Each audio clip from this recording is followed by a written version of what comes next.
అందరికీ నమస్కారం అండి. నిన్న కలెక్టర్ ఆఫీస్ దగ్గర గౌరవనీయులు మాజీ శాసనసభ్యులైనటువంటి గోపిరెడ్డి శ్రీనివాసరెడ్డి గారు నిన్న మీడియాతో మాట్లాడుతూ నర్సరావుపేట నియోజకవర్గంలో నిన్న 20 కోట్ల రూపాయల అవినీతి జరిగింది డ్వాక్రా గ్రూపులో అని చెప్పడం జరిగింది. ఈ విషయాన్ని గోపిరెడ్డి శ్రీనివాసరెడ్డి గారు కలెక్టర్ గారి దగ్గరికి వెళ్ళి కలెక్టర్ గారు లేకపోయినా డిఆర్ఓ గారికి ఇచ్చి చెప్పడం ఎలా ఉందంటే తన హయాంలో జరిగిన అవినీతి కానీ స్కామ్లు కానీ బయటపడతాయని చెప్పి ముందుగానే ఎలా ఉందంటే దొంగ అన్నట్టుగా నిన్న ఫిర్యాదు ఇవ్వడం జరిగింది. అయితే దీన్ని బట్టి ఒకసారి ఆలోచించండి. మొన్న కలెక్టర్ల సదస్సులో మన పల్నాడు జిల్లా కలెక్టర్ గారు అయినటువంటి కృతికా శుక్లా గారు సీఎం గారి దృష్టికి గత 10-15 నెలల నుంచి లోన్ రికవరీ జరగట్లేదండి సెల్ఫ్ హెల్ప్ గ్రూప్స్కి సంబంధించి. దాని మీద మేము ముందుకెళ్ళాలంటే మీ యొక్క సహకారం కావాలా, మీ దగ్గర నుంచి కొంత మాకు ఈ ఆర్డర్స్ ఇవ్వమని చెప్పి నేను కోరడం జరిగింది. ఏ గ్రామాలంటే పెద్ద కూరపాటుకు సంబంధించిన అమరావతి కావచ్చు, నర్సరావుపేట అర్బన్ టౌను, ఇంకోటి చిలుకలూరుపేట చెప్పడం జరిగింది. అయితే కలెక్టర్ ముఖ్యమంత్రి గారు స్పందించి వెంటనే వాళ్ళకి సంబంధించిన ఆస్తుల్ని రికవరీ చేసి తద్వారా దాని మీద చర్యలు తీసుకోండి, మిగిలిన అమౌంట్ వాళ్ళకి ఇచ్చేసేయండి అని చెప్పి చెప్పడం జరిగింది. ఈ రకంగా సీఎం గారే దాని మీద చర్యలు తీసుకోమని చెప్పి చెప్పడంతో ఇక్కడున్న మాజీ ఎమ్మెల్యే గోపిరెడ్డి శ్రీనివాసరెడ్డి గారి వెన్నులో వణుకు పుట్టి నిన్న ఆద్రాబాద్రా మొత్తం సిబ్బందిని తీసుకునే పోయి నిన్న మెమోరాండం ఇవ్వడం జరిగింది. ఈరోజు ఒకటే అడుగుతున్న గోపిరెడ్డి శ్రీనివాసరెడ్డి గారిని, మీరు అంత తొందరపడాల్సిన అవసరం లేదు. సాక్షాత్తు మా ఎమ్మెల్యే గారు అయినటువంటి మా ఎమ్మెల్యే గారి క్యాంప్ ఆఫీస్కి కొంతమంది మహిళలు వచ్చి గతంలో మాకు డ్వాక్రా గ్రూపులో అన్యాయం జరిగిందండి, డ్వాక్రా గ్రూప్ లీడర్స్ మమ్మల్ని పెట్టుకొని ఫేక్ లోన్ అమౌంట్ తీసుకోవడం జరిగింది, దాని మీద న్యాయ విచారణ చేయండి, మాకు న్యాయం చేయండి అని చెప్పంగానే మా ఎమ్మెల్యే గారు అయినటువంటి కలెక్టర్ గారి దృష్టికి తీసుకెళ్ళి దీంట్లో లోతుగా విచారణ చేసి దాన్ని ఎవరైతే దోషులు ఉన్నారో వాళ్ళని వెలికి తీయమని చెప్పి కలెక్టర్ గారికి ఆ రోజు మెమోరాండం ఇవ్వడం జరిగింది.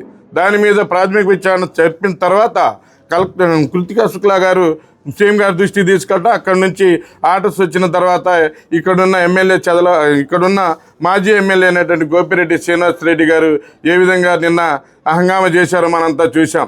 నిన్న మీరు మీడియాతో మాట్లాడేటప్పుడు మీ వెనక వైపు ఉన్న వ్యక్తికి సంబంధించిన భార్య అయినటువంటి సామ్రాజ్యం గారు వారి ఆధ్వర్యంలో ఆర్పీగా ఉన్న ఆధ్వర్యంలో 2023లో ఏ బ్యాంకు నుంచి ఎంతెంత లోన్ తీసుకున్నారు, ఎక్కడ ఏం జరిగిందనేది ఒక్కసారి మీరు కూడా ఆలోచన చేయమని మీ గోపిరెడ్డి శ్రీనివాసరెడ్డి గారిని కోరుతున్నా. మరీ ముఖ్యంగా బ్యాంక్ ఆఫ్ మహారాష్ట్ర నుంచి కానీ రేణుకా మహిళా పొదుపు గ్రూప్ నుంచి 40 లక్షల రూపాయలు తీసుకున్నమాట వాస్తవం కాదా?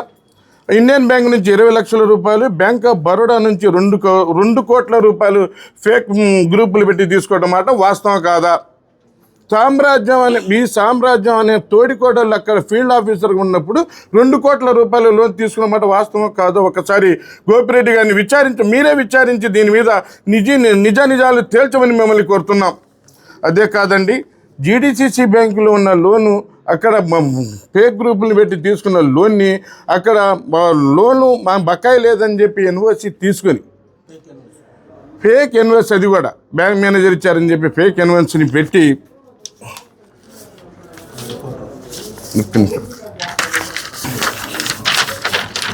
రెడ్డి గారు ఇదిగోండి ఏ డేట్కి ఇచ్చారో ఏ డేట్ ఎన్ఓసి తెచ్చారో ఒక్కసారి మీరు కూడా చూడండి, మీడియా మిత్రులు మొత్తం చూడండి. ఈ ఎన్ఓసి తీసుకొచ్చి 5 బ్యాంకుల్లో 7 కోట్ల రూపాయలు ఫేక్ గ్రూపులు పెట్టి తీసుకున్నమాట వాస్తవా కాదా? దానికి సంబంధించి ఈ ఫేక్ ఎన్ఓసిని పెట్టి లోన్ ఉన్న బ్యాంకుల్లో ఈ బ్యాంకులు ఎడిట్ చేసి జీరో బ్యాలెన్స్ చూపించి 7 కోట్ల రూపాయలు ఆ బ్యాంకులు తెచ్చినవి కూడా మీ దృష్టికి తెస్తున్నారు గోపిరెడ్డి గారు. ఒక్కసారి మీరు కూడా దాని మీద పరిశీలన చేయమని మీకు కోరుతున్నా. ఇది ఎప్పుడు జరిగిందంటే 2023 ఆ డేట్ కూడా మీకు పంపిస్తామండి, ఇక్కడ ఉంది మా దగ్గర. లేదు మీ దగ్గర ఇప్పుడు మున్సిపాలిటీకి వెళ్ళి మెప్మా గ్రూప్ నుంచి ఏమైనా సమాచారం తెచ్చుకోవచ్చు. ఆ 5 బ్యాంకులు కూడా ఏంటంటే యూనియన్ బ్యాంక్ మెయిన్ బ్రాంచ్లో తీసుకున్న, ఐఓబి ఇండియన్ ఓవర్సీస్ బ్యాంక్, తర్వాత bank of Baroda, Indian bank సుమారు 7 కోట్ల రూపాయలు తీసుకున్న మాట ఆ ఫేక్ గ్రూపులు పెట్టి అది 2023లో జరిగింది. ఇది తర్వాత ఈ సంవత్సరం 2025 మా కూటమి ప్రభుత్వం వచ్చిన తర్వాత కూడా అదే గ్రూపుల్ని పెట్టి ఆగస్టు 6, 7, 8 తేదీల్లో కూడా 1,40,00,000 రూపాయలు తీసుకోవడం జరిగింది సామ్రాజ్యం గారు.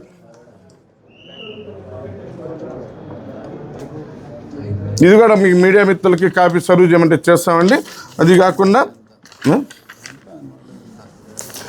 ఇందులో మీకు ఎంత వచ్చింది, ఈ గతంలో మీరు ఉన్నప్పుడు లోన్లు తీసుకొని ఫేక్ గ్రూపుల్ని పెట్టి తీసుకుని డోక్రా సభ్యులు, డోక్రా లీడర్లు కానీ, ఆర్పీలు కానీ మీకు ఎంత వాటా చెల్లించారో ఒకసారి మీరు ప్రజలకు చెప్పాల్సిన అవసరం ఉంది. అదొకటి. పోతే ఈ సంవత్సరం కూడా 1,45,00,000 రూపాయలు తీసుకోవడం జరిగింది.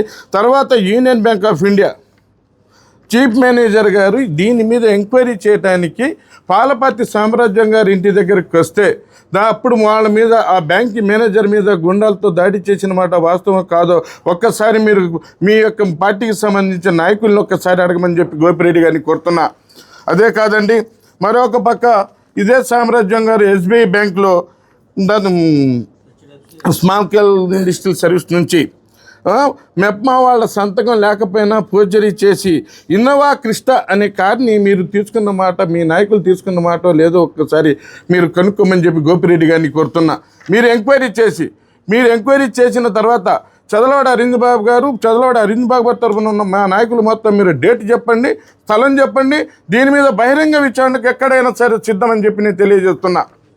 అదే కాదండి, మేము ఇవాళ మా మీద ఆరోపణ చేసి గోపిరెడ్డి శ్రీనివాసరెడ్డి గారు, మీరు మీ ప్రభుత్వం అధికారంలో ఉన్నప్పుడు Guntur district cooperative bank, central bank అయినటువంటి అడ్మినిస్ట్రేటివ్ ఆఫీస్ నుంచి లెటర్ వచ్చింది, ఒకసారి చూడండి. 7,09,00,000 రూపాయలు ఫ్రాడ్ జరిగింది, ఐపీఎం ఉంది, బ్యాంకులో ఎన్పిఏ ఉంది, దీని మీద రిక్వైరీ చేయమని చెప్పి మీకు కూడా ఒకసారి చదివి వినిపిస్తాను చూడండి.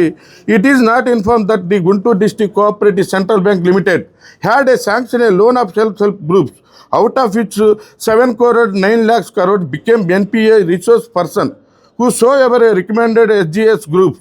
Yet urban areas should actually participated in recovery drive in order to reduce our due in the interest of the bank funds. Your immediate attention is required to recover this overdue to minimize NPA amount.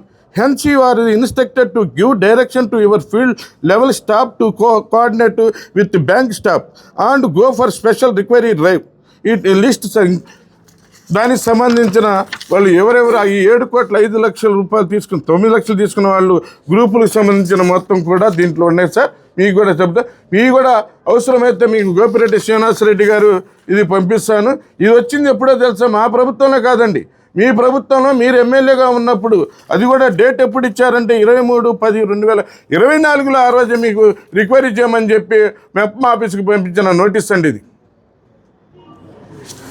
ఈరోజు ఇదే ఇప్పుడు పాలపర్తి సామ్రాజ్యం గారు కావచ్చు, ఇందిరా గారు కావచ్చు, వీళ్ళందరూ కలిసి ఇక్కడ ఈ సంవత్సరం కూడా దీని మీద ఎమ్మెల్యే గారి దృష్టికి కొంతమంది మహిళలు వచ్చి మాకు అన్యాయం జరిగింది, ఈ రకంగా మోసపోయామండి అని అరవింద్ బాబు గారికి మొరపెట్టుకుంటే దాని మీద మా డాక్టర్ గారు ఏం చేశారు, కలెక్టర్ గారికి డైరెక్ట్ లెటర్ రాసి అందజేయడం జరిగింది. దాని మీద ఇవాళ విచారణ జరుగుతుంది. మేము వెల్కమ్ చేస్తున్నాం ఈరోజు విచారణకి. ఎక్కడ కూడా భయపడాల్సిన అవసరం లేదు. మా పార్టీకి సంబంధించిన సెల్ఫ్ గ్రూపులు కానీ లేకపోతే మా పార్టీకి సంబంధించిన ఎవరున్నా ఎక్కడున్నా తప్పు చేస్తే ఇమీడియట్లీ యాక్షన్ తీసుకోవడానికి వెనకాడబోరని మా అరవింద్ బాబు గారు తెలియజేస్తున్నాం. మరోపక్క నిన్న గోపిరెడ్డి శ్రీనివాసరెడ్డి గారు